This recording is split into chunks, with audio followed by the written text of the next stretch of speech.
Welcome viewer, I am Murugan S. This video tutorial describes, fix VMware Workstation take ownership error.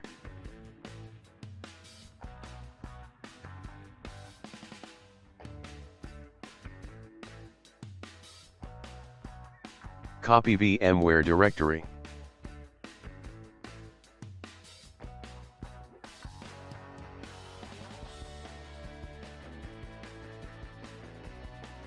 Right-click Start, click Run. Paste VMware folder path.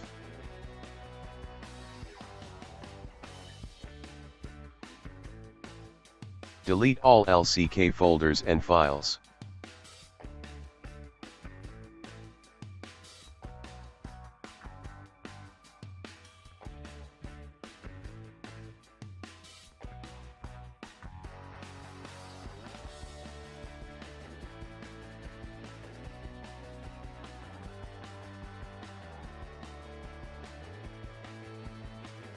I hope this video tutorial helps to you.